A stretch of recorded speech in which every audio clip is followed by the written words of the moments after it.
Over 49 women fell victim to one man's twisted obsession. Gary Ridgway, the Green River Killer, terrorized Washington state throughout the 1980s and 90s.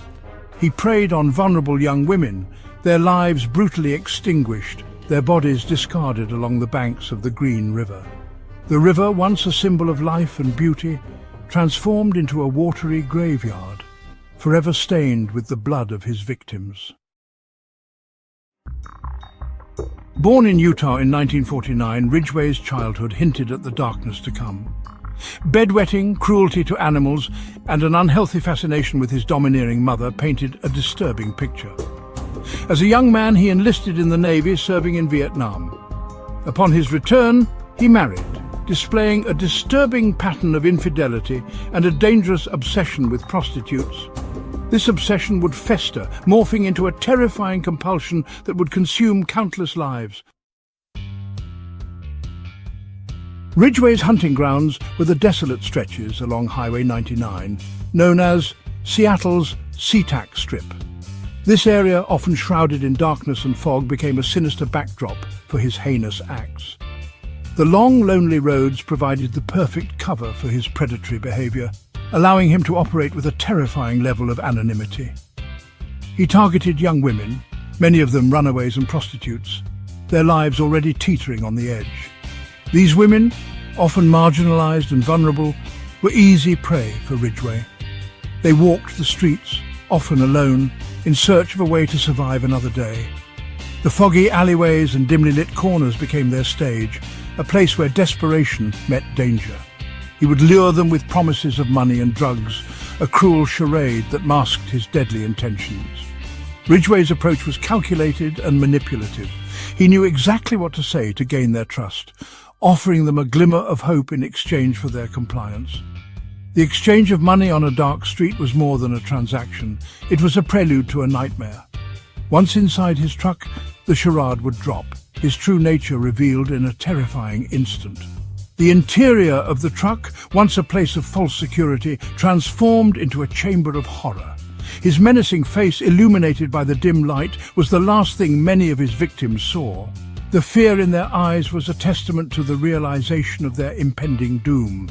He often strangled his victims during sex, a chilling fusion of desire and murderous rage.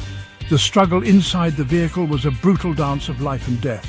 His hands, once seemingly gentle, became instruments of terror. The shadowy figures in the vehicle told a story of violence and despair, a grim reminder of the darkness that lurked within him. Their bodies, sometimes posed, were left along the river, a gruesome calling card to the police and a city gripped by fear. The riverbanks, once serene and peaceful, became sites of horror and tragedy. The foggy forest at dawn, with its eerie silence, bore witness to the aftermath of his crimes. Police investigations at these sites were a race against time, a desperate attempt to piece together the puzzle of a serial killer's mind. The city, shrouded in fear, awaited the day when the nightmare would end. The body count climbed, each victim adding to the growing panic. A task force was assembled, tirelessly pursuing leads, but Ridgway, a seemingly ordinary man leading an ordinary life, remained elusive. He blended in, a ghost in plain sight. The years passed. The initial frenzy of the investigation waned, but the memory of the victims and the terror he inflicted lingered. The Green River Killer cast a long shadow, a constant reminder of the darkness lurking beneath the surface of the ordinary. In the late 1990s, advancements in DNA technology offered renewed hope. Evidence collected from several crime scenes was re-examined, and in 2001 a DNA profile finally linked Ridgway to the murders. He was arrested, a seemingly unremarkable truck painter suddenly revealed as the monster who had haunted the Pacific Northwest for decades. The news sent shockwaves through the community, a chilling reminder that monsters don't always lurk in the shadows, sometimes they hide in plain sight. Faced with overwhelming evidence, Ridgway struck a deal. In a chilling, emotionless monologue, he confessed to the murders of 48 women, providing gruesome details that only the killer could know. It was a bargain that spared him the death penalty, but condemned him to a life behind bars. His confession provided a morbid sense of closure for the families, but the true extent of his crimes may never be known. In December 2003, Gary Ridgway was sentenced to 48 consecutive life sentences without the possibility of parole. He was condemned to die in prison, his name forever etched in the annals of criminal history.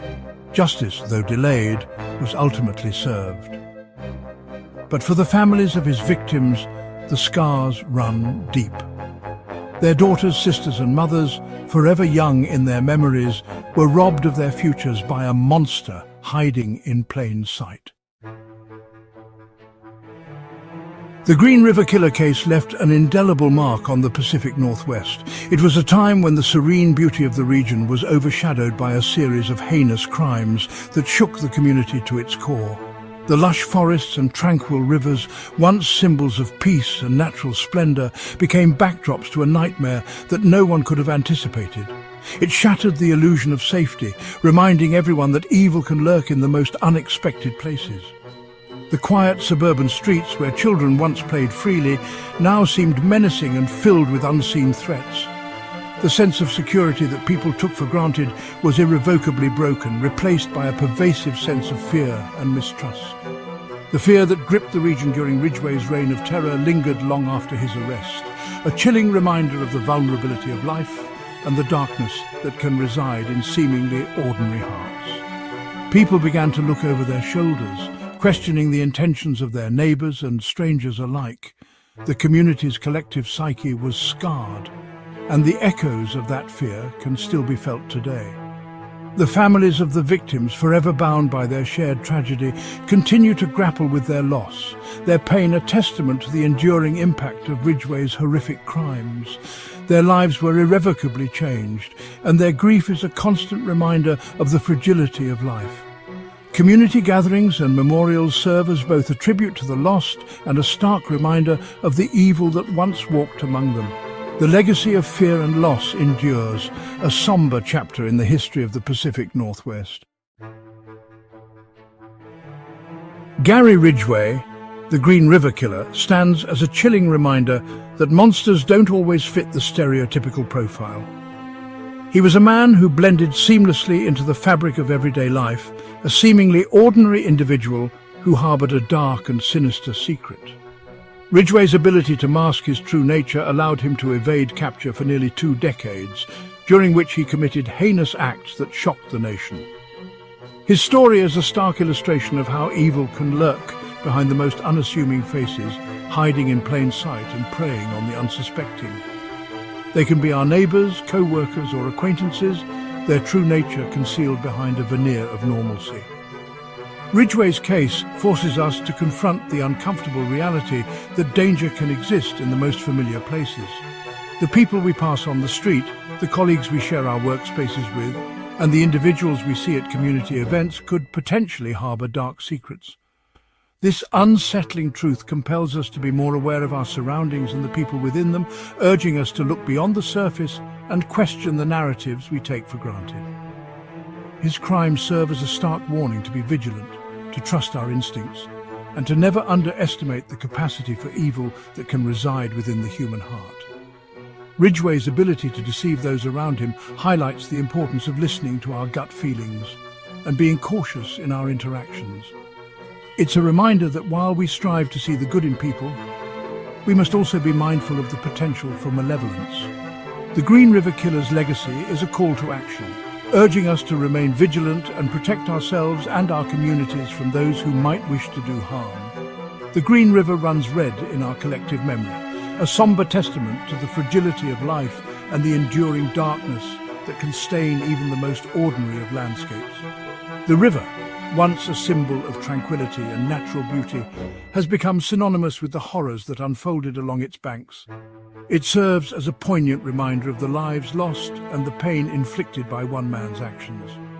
As we reflect on the Green River Killer's story, we are reminded of the importance of community, vigilance, and the need to support one another in the face of adversity.